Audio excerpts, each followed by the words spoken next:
देश में धूमधाम से मनाया जा रहा है विजयदशमी का त्योहार। पीएम नरेंद्र मोदी ने देशवासियों को दी दशहरे की शुभकामनाएं। एक्स पर लिखा, देश भर के मेरे परिवारजनों को विजयदशमी की हार्दिक शुभकामनाएं।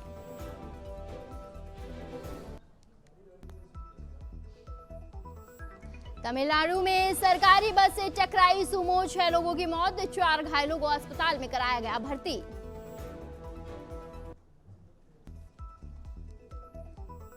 राजस्थान के पूर्व उप मुख्यमंत्री सचिन पायलट 31 अक्टूबर को नामांकन करेंगे दाखिल। टोंक विधानसभा सीट से दूसरी बार नामांकन करेंगे दाखिल। सियासी पंडितों से सलाह लेने के बाद शुभ मुहूर्त में नामांकन करेंगे दाखिल।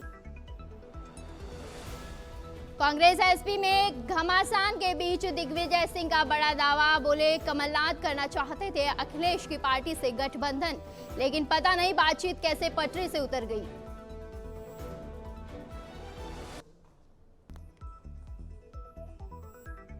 देश भर में विजयदशमी की धूम, सत्य के असत्य पर जीत का है पर्व।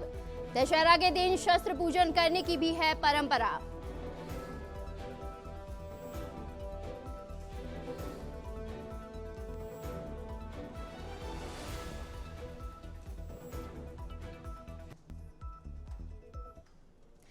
नमस्कार, स्वागत है आपका नवतेज टीवी में और मैं हूं आपके साथ दिव्या शेखावत। शुरुआत करते हैं बुलेटिन की ताजा खबरों के साथ।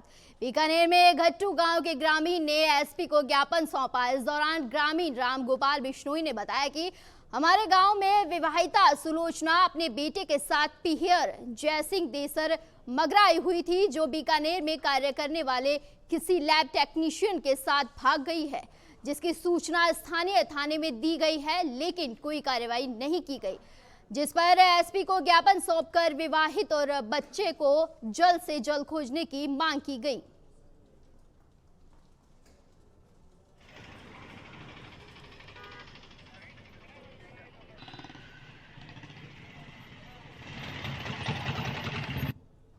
देखिए, आज हमारे गांव की एक बच्ची थी, उसको यहाँ एक लैब टेक्नीशियन है कोई रमेश गुजर नाम से, वो 6-7 दिन हो गए हैं लेके भाग गया है और उसके एक छोटा बच्चा भी है। तो हमें ये आशंका है कि कल को बच्चे को और उसको कहीं जान माल का नुकसान नहीं कर दे, और पुलिस को सूचना देने के बाद भी अभी कोई कार्रवाई नहीं हुई है। इसलिए आज हमें एसपी ऑफिस इस मांग को लेकर आना पड़ा है, और हमारी ये मांग है कि जल्द से जल्द बच्चे को बरामद करके और घर वालों को सुपुर्द किया जाए, ताकि किसी तरीके की कोई जनहानि न हो। इस मांग को लेकर आज यहाँ गाँव वाले इकट्ठे। श्रीगंगानगर में धन बाबा दीप सिंह सेवा समिति के तत्वावधान में जरूरतमंद परिवार की 31 कन्याओं का सामूहिक विवाह का आयोजन किया जाएगा, जिसको लेकर मीडिया से मुखातिब होते हुए गुरुद्वारा के वरिष्ठ सेवादार तेजेंद्र पाल सिंह और समिति अध्यक्ष ने बताया कि 27 अक्टूबर और 29 अक्टूबर को कीर्तन दरबार सजाए जाएंगे, जिसमें संत बाबा हरजीत सिंह मेहता दरबार साहिब के हजूरी रागी भाई जबर तोड़ सिंह कथा कीर्तन करेंगे। 29 अक्टूबर को बाराते गुरुद्वारा बाबा दीप सिंह जी साहिब पहुंचेगी, जिसमें बिश्नोई मंदिर के बाहर पंडाल में झांकी वाले बालाजी भजन मंडल द्वारा हिंदू बेटियों के वैदिक रीति रिवाज से विवाह करवाए जाएंगे। गुरुद्वारा साहिब के बाहर खुले पंडाल में मुसलमान बेटियों का निकाह करवाया जाएगा। वहीं गुरुद्वारा साहिब के नवनिर्मित हाल में सिख बेटियों के आनंद कारज होंगे।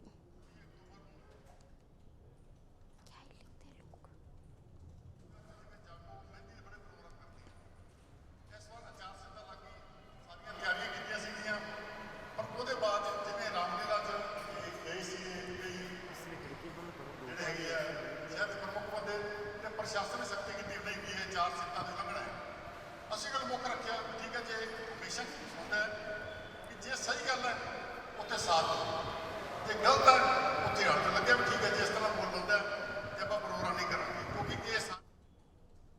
श्रीगंगानगर में विधानसभा चुनाव के लिए भाजपा से टिकट नहीं मिलने पर अरोड़ा समाज से नाराजगी देखने को मिली, जिसके चलते अरोड़ा समाज ने सर्वसम्मति से विनीता आहूजा को निर्दलीय उम्मीदवार चुनाव मैदान में उतारने की घोषणा की है।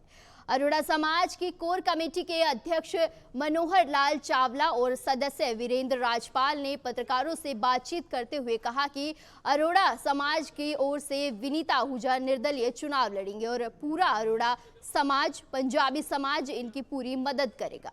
इसके अलावा अन्य 36 बिरादरी का समर्थन भी मिल रहा है। हमारा मनोबल बढ़ा, हम उस मनोबल के बाद आगे आए तो एक जाजम पे बैठे एक कोर कमेटी का गठन किया गया जिसमें सर्व समाज के लोग थे। कोर कमेटी में एक बात आई हुई है, 2 कैंडिडेट। झुंझुनू की बगड़ पुलिस ने नाकाबंदी के दौरान बड़ी कार्रवाई को अंजाम दिया। पुलिस ने कार से 6 लाख की नकदी, 7 बोतल शराब और 24 कैन बियर बरामद किए। साथ ही 2 लोगों को भी गिरफ्तार किया है। बगड़ थाना अधिकारी राम नारायण चोयल ने जानकारी देते हुए बताया कि आगामी विधानसभा चुनाव के मद्देनजर थाने के पास ही नाकेबंदी कर वाहनों की जांच करी जा रही है। इसी दौरान इस कार्रवाई को अंजाम दिया गया। फिलहाल पुलिस दोनों से पूछताछ कर रही है।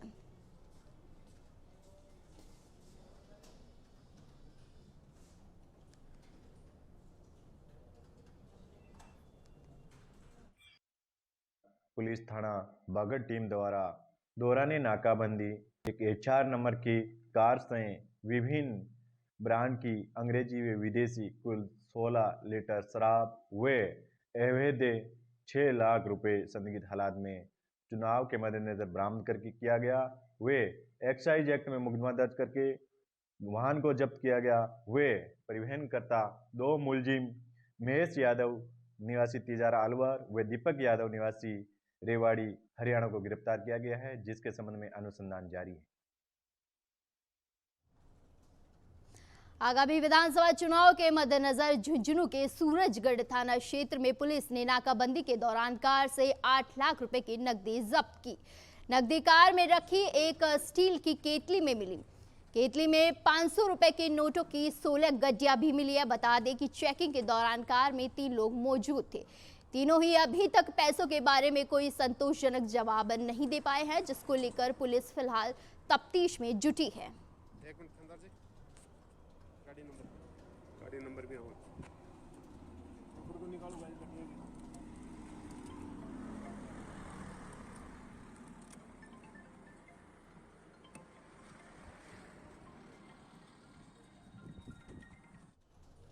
डीडवाना थाना क्षेत्र में दलित महिला के साथ 5 युवकों द्वारा सामूहिक दुष्कर्म का मामला सामने आया। बता दें कि युवकों ने महिला को पैसे उधार देने का झांसा देकर उसके साथ दुष्कर्म किया, जिसके बाद महिला ने डीडवाना पुलिस थाने में रिपोर्ट दर्ज कराई है और अब पुलिस ने एक्शन लेते हुए 3 आरोपियों को गिरफ्तार किया है, जबकि बाकी 2 आरोपियों की फिलहाल तलाश जारी है।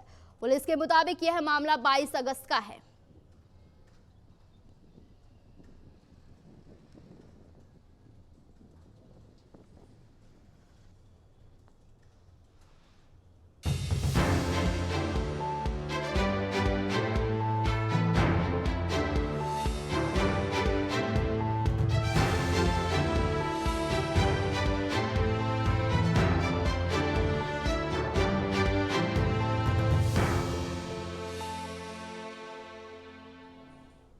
ब्रेक के बाद एक बार फिर स्वागत है आपका। बढ़ते हैं खबरों में आगे। कांग्रेस पार्टी ने सवाई माधोपुर से दानिश अब्रार को प्रत्याशी घोषित किया है, जिसके बाद वो पहली बार जयपुर से सवाई माधोपुर आ रहे थे। इस दौरान बड़ी संख्या में कुछ लोगों ने अब्रार के काफिले को रोक लिया, साथ ही काले झंडे दिखाकर उनकी गाड़ी के शीशे भी तोड़ दिए। हालांकि पुलिस कर्मियों और लोगों की सूझबूझ के चलते बड़ी घटना को टाला गया। पुलिस का कार्रवाई कर रही है।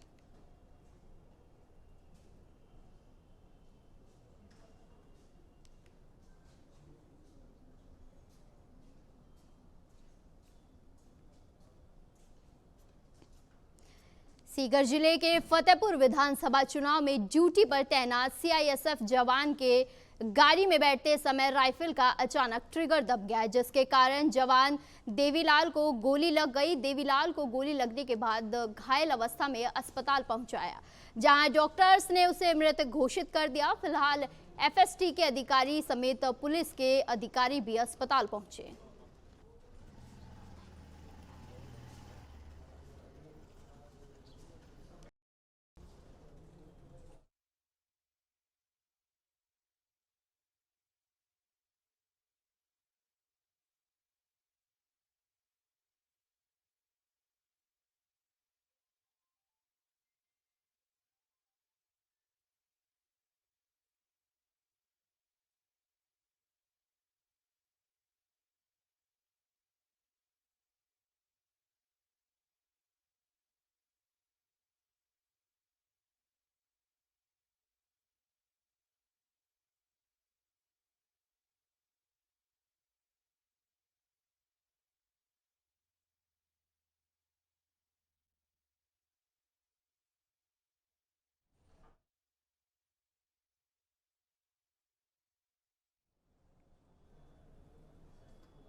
हनुमानगढ़ के रावतसर में शहीद विकास बांबू की प्रतिमा को हटाने का मामला तूल पकड़ता जा रहा है, जिस पर नगर पालिका अध्यक्ष श्याम सुंदर मेघवाल ने प्रेस वार्ता का आयोजन कर अपना पक्ष रखा और कहा कि प्रतिमा हटाने में उनकी कोई भूमिका नहीं है। क्षेत्र के कुछ असामाजिक तत्वों के द्वारा उनकी छवि को धूमिल किया जा रहा है और शहीद की आड़ में राजनीति की जा रही है। साथ ही कहा कि शहीद विकास बांबू हमारे लिए उतने ही सम्माननीय हैं जितना कि उनके परिजनों और देश के लिए। आपको बता दें कि धरनार्थियों और प्रशासन के बीच हुई वार्ता के विफल होने के बाद धरनार्थियों ने पालिका की ओर कूच किया और पालिका से मूर्ति लेकर जाने की कोशिश की, लेकिन प्रशासन ने उच्च अधिकारियों के निर्देशानुसार ही मूर्ति देने की बात कही। शाम को मुझे पता चला कि सिरोही में पिंडवाड़ा आबू विधानसभा सीट पर भाजपा प्रत्याशी समाराम गरासिया को अपनी ही पार्टी के अन्य दावेदारों के विरोध का सामना करना पड़ रहा है। इसके लिए शीतला माता मंदिर में अन्य दावेदारों ने समाराम गरासिया का विरोध जताया। साथ ही बैठक आयोजित कर नाराजगी जाहिर करते हुए टिकट बदलने की मांग उठाई। साथ ही आगामी 28 तारीख को अग्रिम रणनीति तय करने की बात कही। इस बैठक में सबसे ज्यादा तल्ख नाराजगी घरट के पूर्व सरपंच अर्जुन राम गरासिया दिखाई दिए। उनका कहना था कि आखिर कब तक हम लोग पार्टी में दूरियां उठाते हुए नजर आएंगे। साथ ही कहा कि समाराम गरासिया गिने चुने लोगों को साथ लेकर चलते हैं और हम लोगों से तू तड़ाक से बात करते हैं। रामलाल रानोरा का भी आरोप था कि समाराम गरासिया ने क्षेत्र में पार्टी या पार्टी के कार्यकर्ताओं के लिए कोई विशेष कार्य नहीं किया है, तो पार्टी इसकी जानकारी दे कि इस कारण से उन्हें दोहराया जाए। उन्होंने आरोप लगाया कि उनकी वजह से पार्टी को नुकसान ज्यादा हुआ है। इस बैठक में मौजूद लोगों ने समाराम गरासिया को टिकट देने का विरोध जताया।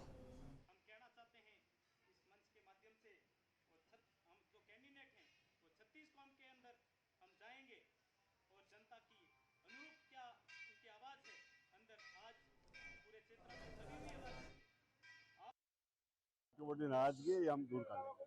ये हमारा घर का मैटर है, इसमें कोई बगावत नहीं किसी भी तरह की। ये स्वाभाविक हर जगह होता है, कुछ आज की नई बात नहीं। ये 2-3 में हम सबको मना लेंगे। सब हमारे कार्यकर्ता है, सब हमारे भाई बंधु है। इसमें कई राजस्थान इंटरनेशनल फोक फेस्टिवल का आयोजन 26 से 30 अक्टूबर तक जोधपुर स्थित विश्व प्रसिद्ध मेहरानगढ़ किले में आयोजित होगा। इसमें डांस, सिंगिंग और इंस्ट्रूमेंटल म्यूजिक से लबरेज और राजस्थान के लोक कलाकारों के अलावा विश्व भर के विदेशी कलाकारों का संगम देखने को मिलेगा। जोधपुर मेहरानगढ़ म्यूजियम ट्रस्ट की ओर से आयोजित इस म्यूजिकल फेस्टिवल में देशी विदेशी मेहमानों के लिए बहुत कुछ खास और नया होने जा रहा है। रिफ्ट के डायरेक्टर दिव्या भाटिया एवं महाप्रबंधक जगत सिंह राठौर ने इस संबंध में प्रेस कॉन्फ्रेंस आयोजित की और बताया कि यह रीफ का 16वां संस्करण है। इस बार फेस्टिवल में France, Australia, Italy, केबो birthday, Estonia व 2 टापू के कलाकारों को भी शामिल किया गया है।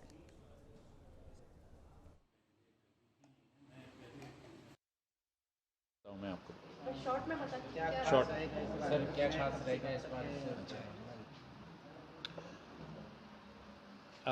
इस साल जोधपुर 26 से 30 तारीख तक अक्टूबर की यहाँ मेहरानगढ़ किले में जोधपुर में हो रहा है और हम कुछ ही दिनों में इसकी शुरुआत करेंगे। सबसे पहले जो हमारा पहला दिन होता है वो शहर के लिए प्रवेश निःशुल्क वाला दिन होता है, जहाँ पर दिन में स्कूल के बच्चों के लिए हम मसूरिया पहाड़ी पे बाल मेला करते हैं। वो सुबह 8 बजे से दोपहर 1-2 बजे तक, और सिर्फ स्कूल के बच्चों के लिए अभी तक मुझे पता चला है करीब 2200 स्कूल के बच्चे उन्होंने रजिस्ट्रेशन अपनी दे दी है आने के लिए, और हमारा टारगेट है 2800। मुझे लगता है कि हम वो पूरा कर देंगे। और फिर शाम के वक्त जसवंत थड़ा पार्किंग एरिया में सब के लिए सभी आमंत्रित हैं। हमारा जो ओपनिंग कॉन्सर्ट, वैरायटी कॉन्सर्ट होता है 2.5 घंटे का, जो भी कलाकार फेस्टिवल में भाग ले रहे हैं उनकी हम झलकियाँ दर्शक को हम दिखाएंगे। जैसा भाटिया साहब ने बताया, इस वर्ष 250 से ऊपर देशी, विदेशी और राष्ट्रीय कलाकार हैं जो इस वर्ष के रिफ में परफॉर्म करेंगे। उसमें उनका इंडिविजुअल परफॉर्मेंस भी होगा और कुछ ऐसी अपॉर्चुनिटीज़ भी क्रिएट करी गई हैं जहाँ पर वो फ्यूजन भी परफॉर्म करेंगे कंपटीशन के तौर पर, या एक फ्यूजन उनके लिए प्रोग्राम क्रिएट किया जाएगा।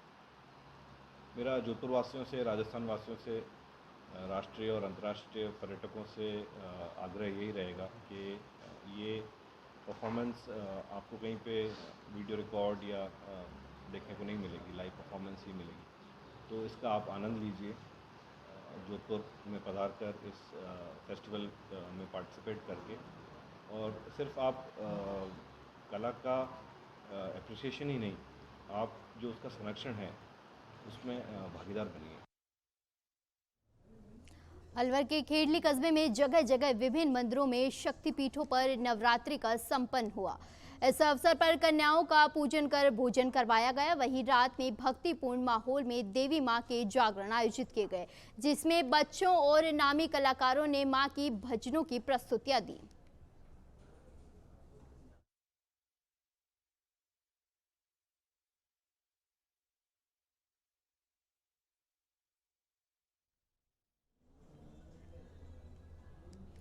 राजस्थान के मुख्यमंत्री अशोक गहलोत जोधपुर दौरे पर हैं। आचार संहिता के बाद सीएम गहलोत का पहला दौरा है। सीएम गहलोत 25 सालों में पहली बार में नामांकन जमा करने के पहले जनसंपर्क अभियान शुरू कर दिया है। इस दौरान सरकार की ओर से महिला, युवा और बुजुर्गों के लिए दी जा रही योजनाओं की जानकारी दी। मुख्यमंत्री गहलोत पहले दिन शहर विधायक मनीषा पंवार के घर पहुंचे और परिजनों से मिले। उसके बाद रातानाड़ा स्थित गणेश मंदिर जाकर दर्शन किए। वहीं सीएम गहलोत शाम को दशहरा महोत्सव में शिरकत करेंगे।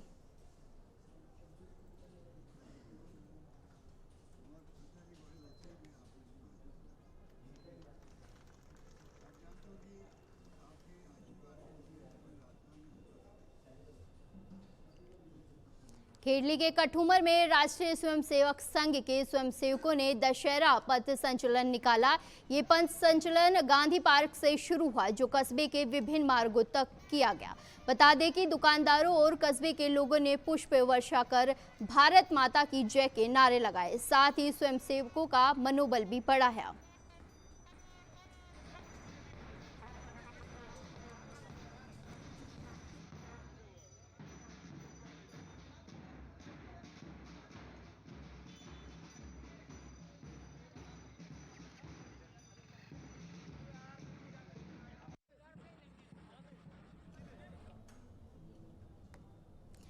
जोधपुर में रावण के चबूतरे में रावण दहन कार्यक्रम आयोजित किया गया। इस बार रावण का पुतला 62 फीट का बनाया गया। खास बात यह है कि इस बार रावण के पुतले को धोती, जोधपुरी अचकन और जोधपुरी जूतियां पहनकर तैयार किया गया है, जो दर्शकों के लिए आकर्षण का केंद्र बना हुआ है। बता दें कि शाम को करीब 6:30 बजे राजस्थान के मुख्यमंत्री अशोक गहलोत यहां पहुंचकर दशहरा महोत्सव में शिरकत करेंगे।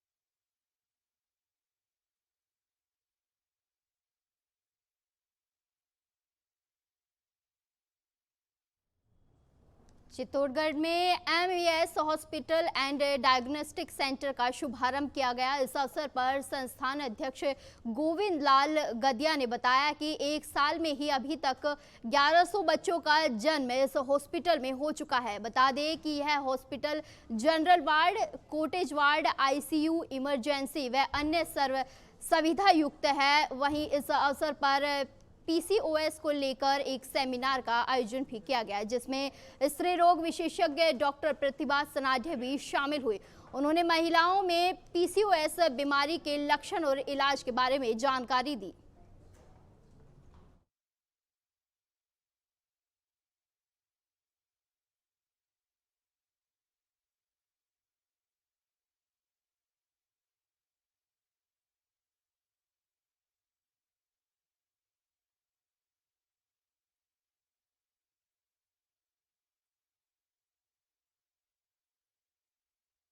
एमईएस हॉस्पिटल का 1 वर्ष हो चुका है। इसमें पहले गायनिक एवं फिजिशियंस ऑलरेडी काम कर रहे हैं और इस वर्ष ही हमने ऑर्थोपेडिक डिपार्टमेंट का प्रारंभ किया है। आपको जानकर ये खुशी होगी कि हमने डॉक्टर सचिन साख्य, जिनका 10 वर्ष का अनुभव है, पहले मेवाड़ ऑर्थोपेडिक में थे और अब अपनी सेवाएं यहाँ दे रहे हैं।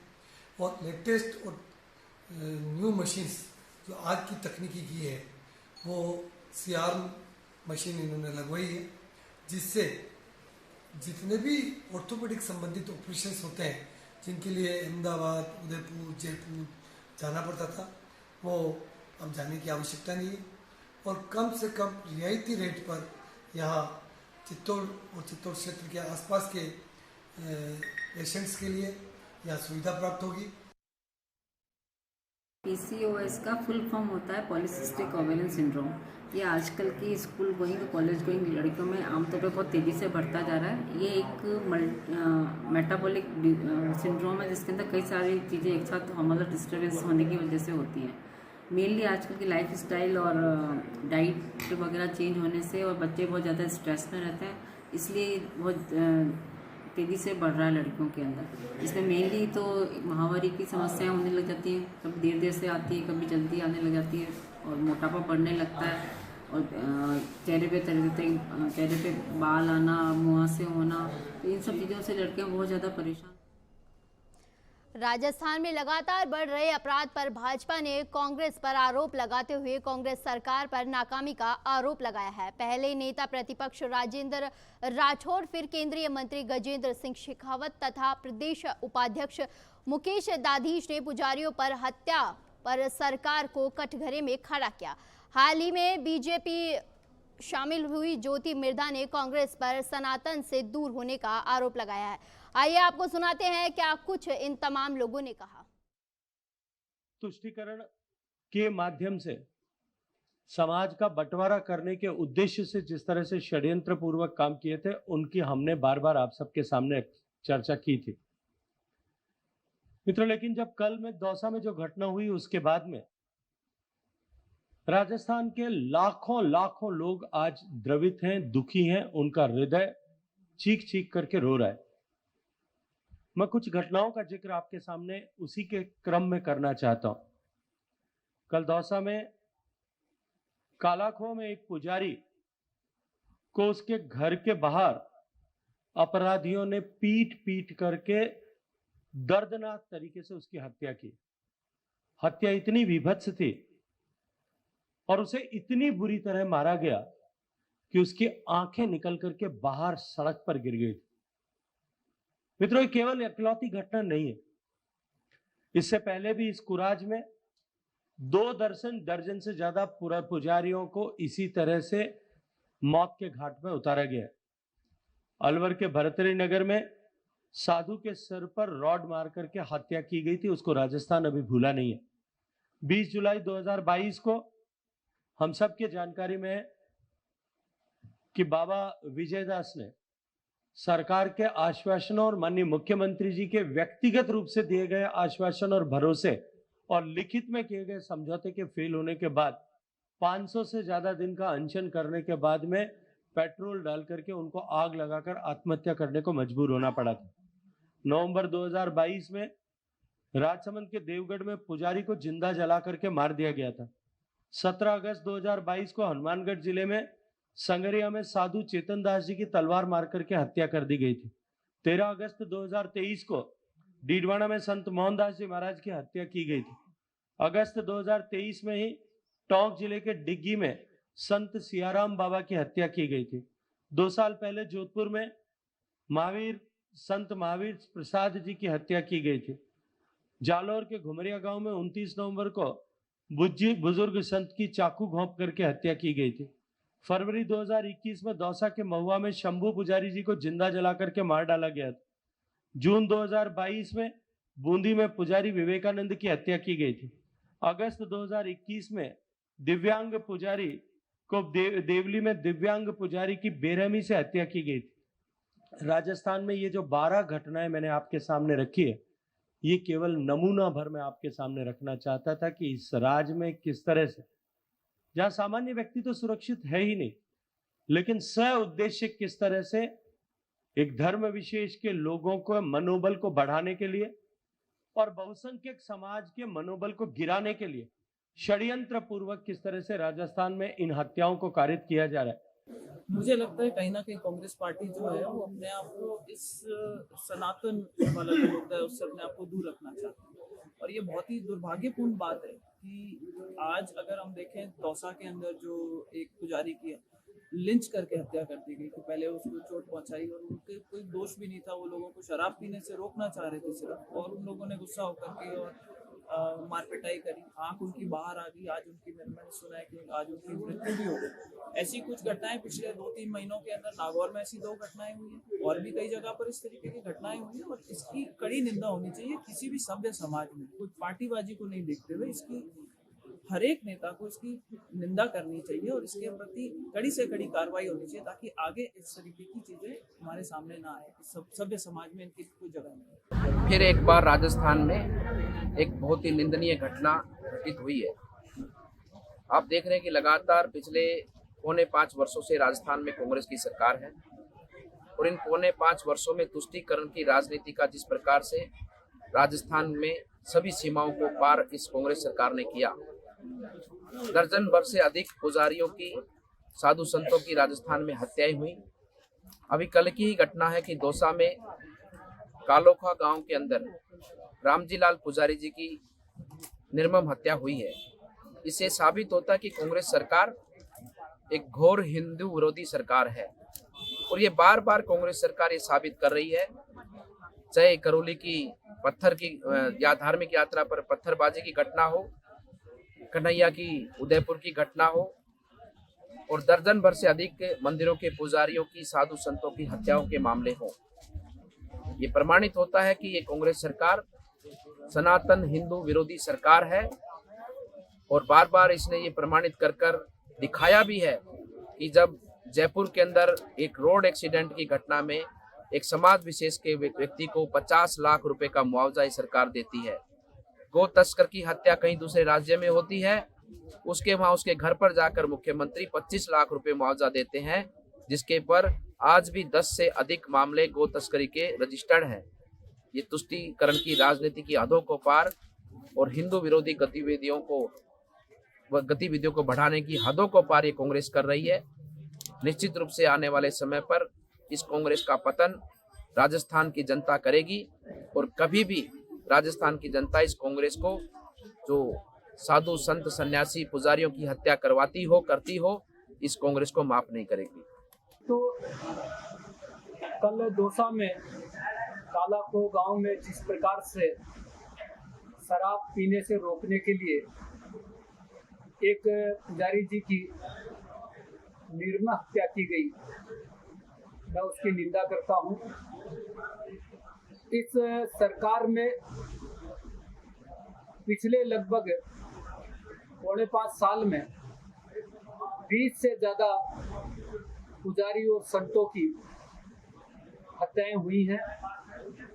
वो चाहे बाबूलाल वैष्णव सपोट्रा की आत्मदाह हो, चाहे संत विजयदास का आत्मदाह हो, चाहे शंभू पुजारी को मारा गया हो, ऐसे 20 से ज्यादा पुजारियों को किसी न किसी तरीके से इन समाज कंटों ने इस सरकार की अकर्मण्यता के कारण से उनको मार दिया।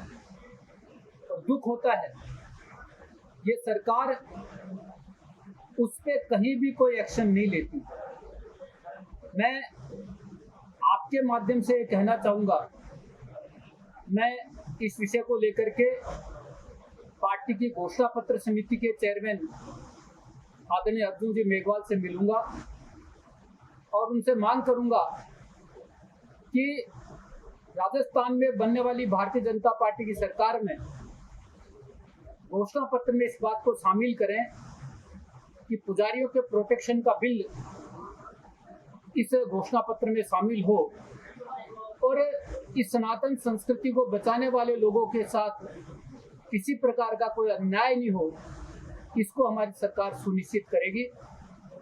आप सब ने देखा होगा कि पिछले दिनों राजस्थान सरकार के एक मंत्री ने जयपुर में भगवान राम के सामने एक होर्डिंग लगाया कि हे भगवान राम, हमारी सरकार से जो गलतियां हुई उसको माफ करें। लेकिन मुझे लगता है कि ये सरकार किसी भी प्रकार से माफी के काबिल नहीं है।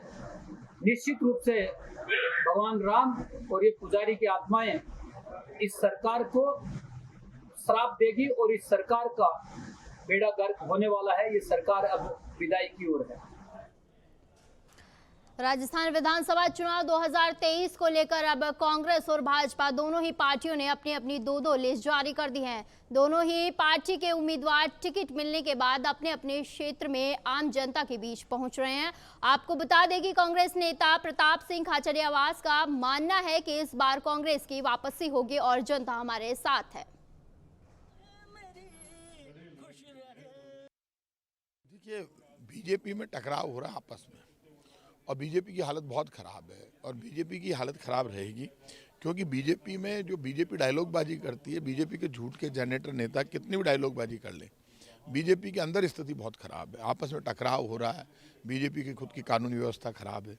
बीजेपी जो लीडरशिप है वो ये कह रहे हैं कि हमारे चिन्ह को देखकर हमको वोट दो। तो आप बताओ, काम तो व्यक्ति करता है, चिन्ह तोड़ना करता है। तो काम व्यक्ति करता है, ना कार्यकर्ता का सम्मान होता है बीजेपी में, ना नेता का सम्मान होता है। बीजेपी वालों को तो बहुत घमंड हो गया, हमारे निशान को देखो हमको। अरे भैया नहीं भैया, निशान काम नहीं करेगा, व्यक्ति काम करेगा। हम कह रहे हैं प्रताप सिंह को देखो, प्रताप सिंह के काम को देखो, फिर कांग्रेस को वोट करो। तो मेरे काम की जिम्मेदारी तो मैं ले रहा हूँ, बीजेपी के नेता तो काम की जिम्मेदारी नहीं ले रहे। एजेंडा एक ही है कि हमेशा मैं लोगों के साथ रहा हूँ। जब लोगों की आवाज़ कमज़ोर होती है, मैं मेरी आवाज़ उनकी आवाज़ में मिलाकर उनको ताकत देता हूँ। जब वो अकेले होते हैं तो उनका हाथ पकड़ के उनकी लड़ाई लड़ता हूँ। सरकार कांग्रेस की हो चाहे बीजेपी की हो, जब भी लोगों को जरूरत पड़ती है प्रताप सिंह सड़कों पर लड़ता है, भिड़ता है, लेकिन जान की परवाह नहीं करता। आज मैं निकला हूँ सड़कों पर, मुझे पक्की उम्मीद है जनता मुझे आशीर्वाद देगी, मेरा साथ देगी। अब टोटका मान लो चाहे झटका मान लो, बीजेपी के लिए ये तय 156 पार है कांग्रेस 100%। आबू रोड सदर पुलिस आगामी विधानसभा चुनाव को लेकर अलर्ट मोड पर नजर आ रही है, जिसके चलते गिरवर चौकी पर नाकेबंदी कर बड़ी कार्रवाई को अंजाम दिया गया, जहां रेवदर से आबू रोड की ओर आ रही कार से 6,59,750 रुपए की नकदी बरामद की। साथ ही कार चालक को गिरफ्तार किया। फिलहाल पुलिस पूरे मामले की जांच कर रही है। एसपी ज्येष्ठा मैत्रेयी और एसएचओ जसवंत सिंह की टीम ने इस कार्रवाई को अंजाम दिया।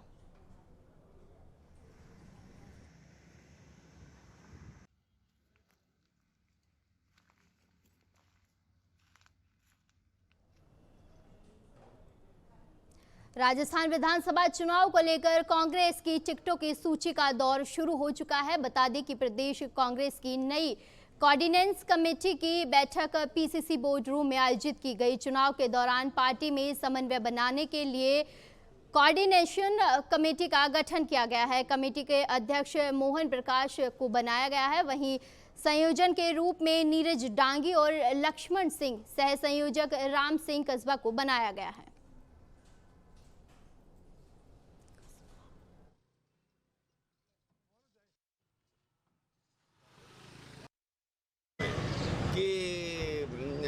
जो लोग चाहते हैं कि उनको टिकट हो, टिकट एक ही हो पाता है, तो जो हमारे लोग हैं हम क्यों नहीं उनको मनाने के लिए जाएंगे, जरूर करेंगे। अन्य लोग हैं उनको भी हम उनसे भी बात करेंगे। तो जो संवाद है वो तो कभी नहीं टूटना चाहिए राजनीति में। नहीं, मुश्किलें तो देखिए चुनाव में जब आप सड़क पर निकलते हैं तो मुश्किल ही रहती है, लेकिन हमारे पास उन मुश्किलों को हल करने का तरीका है और उस सारे तरीकों से मुझे उम्मीद है कि इस चुनाव में सारी शक्तियां एकजुट होकर लड़ेंगी। आपकी राय मैं केंद्र को बताऊंगा कि इनकी राय है कि एक साथ निकाल दें। देखिए, बीजेपी के तो सत्ता में आने की कोई संभावनाएं मुझे नहीं लगती। इसलिए नहीं लगती हैं क्योंकि उनकी नीतियाँ ही नहीं है। प्रधानमंत्री जी को मैं चाहता हूँ कि वो रोज आएँ राजस्थान, कि जब वो प्रधानमंत्री जी का चेहरा राजस्थान का किसान देखता है तो उसको याद आता है कि 700 लोगों की हमारे शहादत हुई। महिला देखती है तो उसको महंगाई नज़र आती है उनके चेहरे में, और जब नौजवान देखता है तो उसको बेरोजगारी नज़र आती है। और उससे भी बड़ा जो उनकी जो भाषा है, उस भाषा से लोग अब इस देश में लोग उसको पसंद नहीं करते, खासतौर से राजस्थान की जनता।